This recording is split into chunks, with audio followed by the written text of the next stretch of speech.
Welcome to Fractal Focus, the podcast where innovation meets entrepreneurship. Hi there, my name is Philip Lorenzo, host of the Fractal Focus podcast, and today we have a really special edition. I'm recording live throughout the day during Folsom Tech Week as we have amazing panel discussions with some remarkably brilliant people. The first guest, and it's appropriate because she was the keynote speaker at Folsom Tech Week, someone who's pretty remarkable, and I'm still kind of gushing a bit from the talk that you just gave, Sadie. And so Sadie St. here with the Human Machine Collaboration Institute has done a remarkable job of setting the tone for what this event and what this conference represents for everybody in Folsom that is in technology and wants to see innovation. With that introduction front-loaded, Sadie, go ahead and say a few words to the podcast to start us off and let us know about who you are. You've done so many things. I have a feeling I would have spent 20 minutes of the podcast just talking about those accomplishments, so you can maybe give an abridged Cliff Notes version. Yeah, I'll give it a bridge. Oh my gosh, Phil, it's so good to be here. The energy is so high at Folsom Tech Week. I'm just loving it. The sun's out. We're outside. This is amazing. I think probably the best way to describe who I am is I just tell people I'm a creator, and not just in the sense of like create content, but like create companies. I create art. I do create music still. So to me, like everything is just the opportunity to create. And one of my main tools I love to create with is technology. And I think at the heart of like entrepreneurship and technology is like the desire to create things. And for me, that's what drives me in this space. During your talk, and that's a great segue, during your discussion, what am I talking about? Your keynote, there is two key points that I picked up on. Mm-hmm. One was, of course, the technology boom in that 90s era. Mm-hmm. And then there was this additional boom in about 2016 going on into like where we are in the pandemic, right? But they looked distinctly different. One was like the advent of the technology as we see it today. And that's not including AI or anything like that. That is literally just your machine, your laptop right now, etc.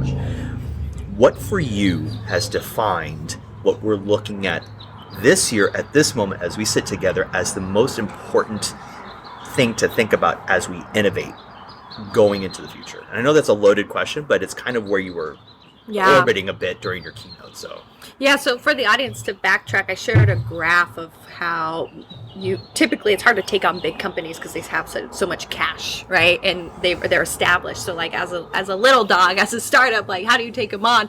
Well, like technology is your greatest advocate and weapon in a way to be able to tackle that. And I think that where we're at today, like what technology I would leverage is just how fast you can build with AI. I mean, I used to teach coding classes. The fact that like I can prompt and now have like a front end application and even create a back end application or with Replit, like release something and set up my environment, like just the things that are like a pain, the piping that you have to do is like mind-blowing to me still today. And so I think the advantage that we have are those who are working with AI to create whatever it is they want in their company, whether it's a new application, whether it's a website, whether it's even like prototyping design of a product.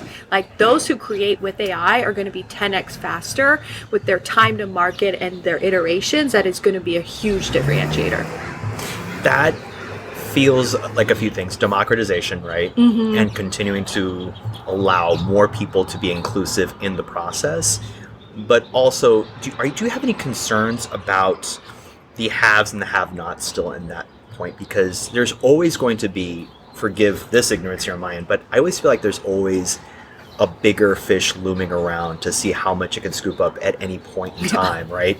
And we kind of touched on it a little bit. There's so much opportunity for all these micro startups to start up pretty quickly, but then they still have, as you said, that competitor, that large company competitor. So what would be your best, I don't want to say advice, but certainly things to think about as they're going into competitive space when they're using these tools to launch their product quickly? Mm-hmm. Yeah, I mean, because at some point everybody's going to be using the tool, so it's not going to be a differentiator, right? So at the beginning, I mean, for startups, really speed is your differentiator. I shared about how, like, as teams grow larger, communication channels are almost exponential, which makes larger organizations move so much slower. I mean, we saw that with OpenAI and Google. Like, for the first year, everybody was like, "Where's Google at?" Right? You guys came out with the papers on the transformers. You're the ones who created this technology. technology, quote unquote, like, where you guys at, right? And it took them over a year to kind of get their stuff together and be like, okay, we're going to deliver it. So speed really is the differentiator for that new company and startup, and that ability to pivot, right? I look at it as like, I'm the speedboat. I'm working with a cruise ship, so I can go around and I have to be strategic. I have to be tactical. I have to be fast to be able to find that next island, because that cruise ship is just going to slowly turn its way over there. But I have to use speed, strategy, and tactics to be able to make that happen faster. Thinking about speed, but also context and depth. You have a history in data. And understanding data and using data not only in your personal life but also in your career trajectory. So where does AI and data, and this is especially important, the good, I don't want to say good, but the accurate processing of data as it funnels through these AI channels and as it populates product, as it populates news, as AI will still continue to be implemented more and more in a way that disseminates information and disseminates data and also processes data. Where do you think the responsibility is, the ethics are? I know that's another loaded question, but again, you brought up so many things that in my brain I was like, data, AI, right? Like, where are these things going to go? So for you, what are the things you're thinking about, especially with the convergence of data and AI as they come together? Yeah, for me, it all comes down to really like a systems mindset and systems thinking. Right. So when we have, like, I'm doing something new, I want to automate it. Well, I don't just like turn on a button that says automate. Like, I have to think about, like, what are all the steps in that process? Are they digital steps so that I can automate it? The second part is also, like, what's my data hygiene, right? And from like a very simple matter, like, where are you putting your files, and are you keeping your files organized on your team? Like, we have people that need to have better digital hygiene, right? They just, we all have the team member who's like doc 1, doc 2, doc 3. It's like, no, this isn't going to work. If we want to think about like how AI is going to use this long term, we have to have proper data hygiene, proper digital hygiene. More so think in a systems mindset to build those pipelines to feed into the algorithms, particularly from a business side. Like, AI is great at the general aspect today, but if we want that AI for our business in particular, it's going to need that business context. So if you don't have the documentation for your business, if you don't have the data for it, it's going to be hard to give that to AI to have that context. That is huge, because I think the expectation, at least at the immediate response to AI, is like, I don't have to think about anything. Yeah. I can just do whatever it'll think for me. And I think it's really important as custodians of knowledge and as custodians of our processes that we don't forget to maintain them properly, so that AI, as a rules-based thing, is continuing to learn and evolve, and does so in an organized way. I think about, there is someone at the panel, at the keynote. I keep saying panel, keynote. What am I doing? Okay.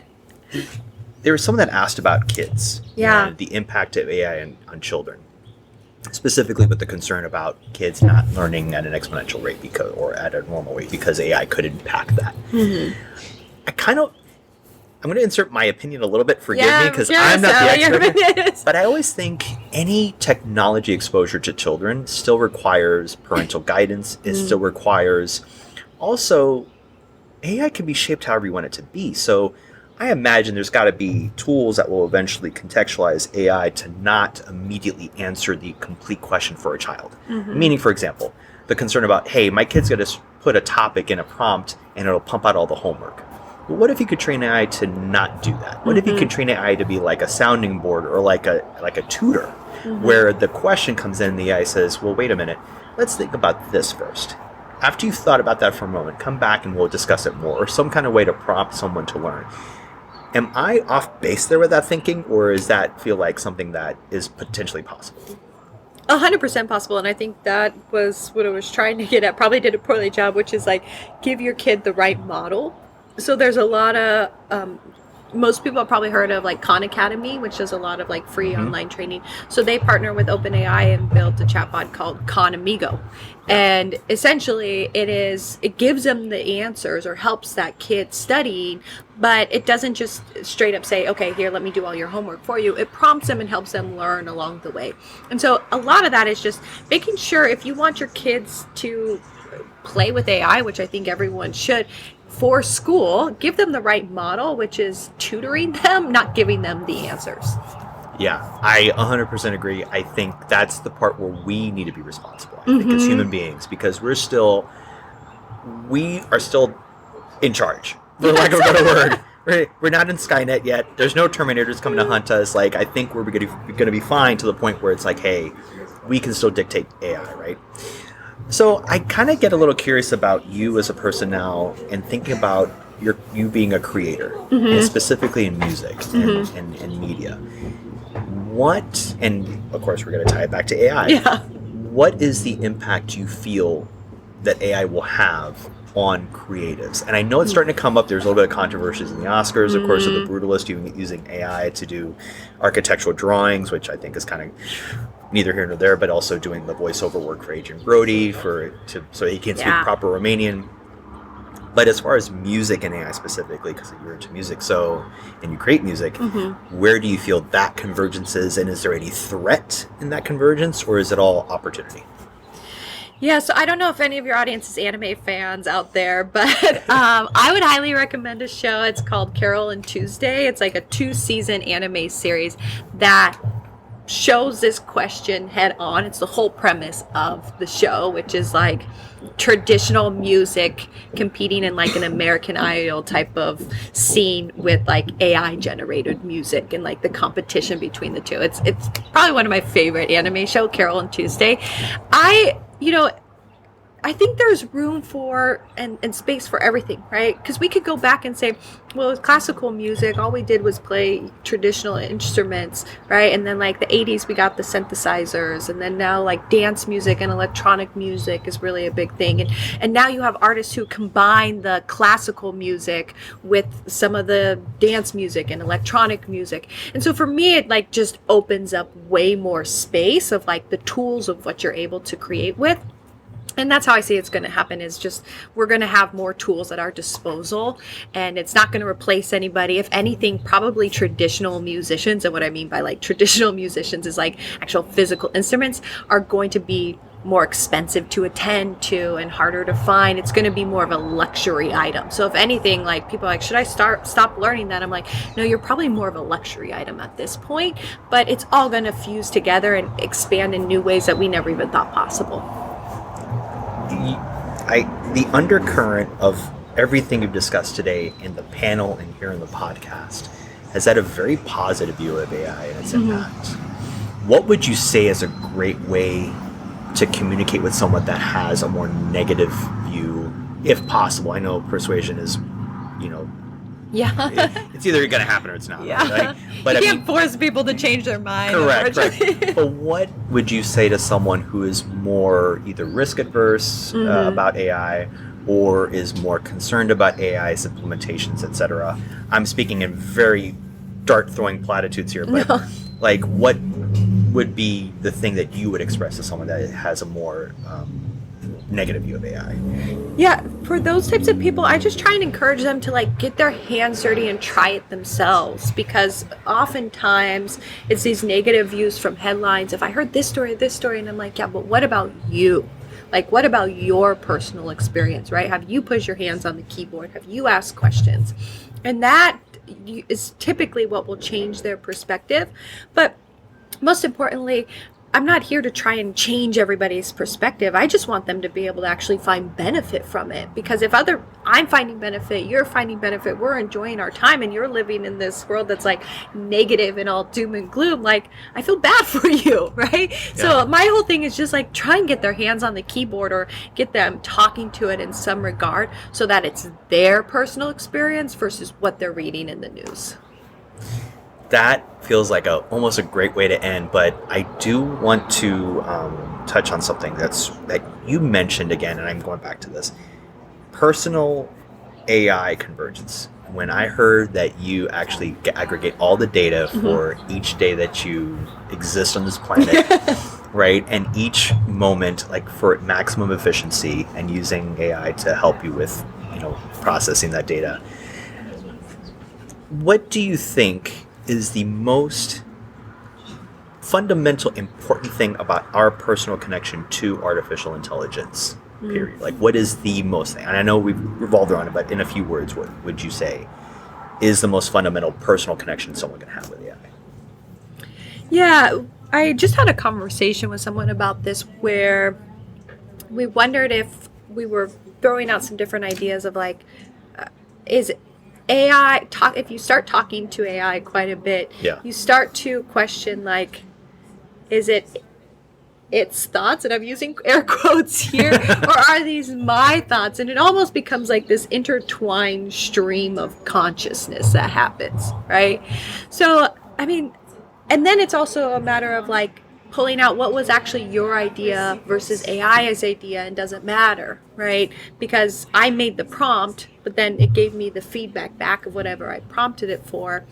Well, did I create it, or did it create it? And does that actually matter, right? Does it matter whose idea it is, whose IP it is? So, I mean, the most fundamental kind of connection between the two, I think it's going to be hard for us to start to draw a line between its thoughts and our own, because we are going to become more intertwined in our own thinking. And so that is a question I've been pondering, and I don't know if it's a good thing or a bad thing. I don't have an answer to that yet. It's going to be a while before I think we have an answer to that.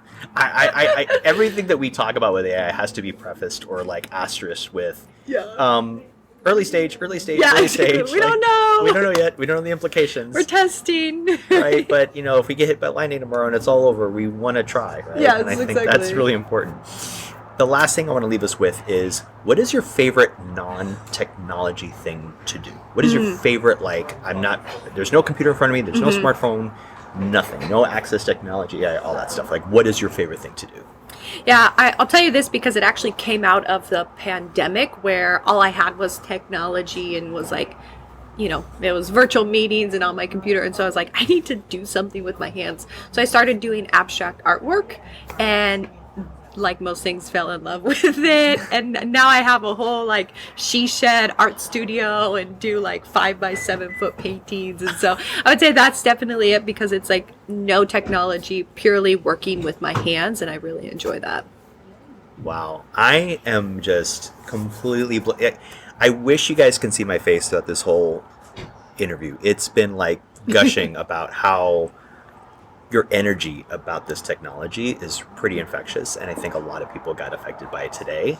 And I think, again, it's going to be the undercurrent. So as these podcasts happen, these are more micro podcasts, or traditional podcasts is typically 35 minutes to 40 minutes, and typically they don't have a revolving thing. They're just isolated, hey, let's talk about hiring for startups, let's talk about this. But I have a feeling after this keynote and the discussions people are having that a lot of these podcasts today are going to revolve around AI and its impacts on digital transformation of standard things. So, Sadie, thank you for setting the table. Thank you for setting the standard for the remaining rest of the week. And thank you for coming on the podcast. This was remarkable, really awesome. Hey, thanks for having me. Great questions. And it made me think about new things that I haven't thought about, so appreciate it. Yeah, and one day we'll hopefully do a virtual one where we can do an actual full episode and see where we are. We can maybe schedule for a year from now. I love it. And see where we're at that point. Let's do it. Awesome. Sadie, thank you so much. Thanks, Phil. And again, for all you listeners, these are special edition podcasts with not the traditional sign-offs, so we will go ahead and close out with a few words. And don't forget, check out fractalgroup.io and also check out Folsom Tech Week if you haven't already, and see you soon. Thanks for tuning in to this episode of Fractal Focus. We hope you found valuable insights. If you enjoyed the conversation and want to stay updated on the latest trends and expert advice, make sure you subscribe and leave a review. Your support helps us continue bringing you the content that drives your business forward. Until next time, keep innovating and stay ahead of the curve.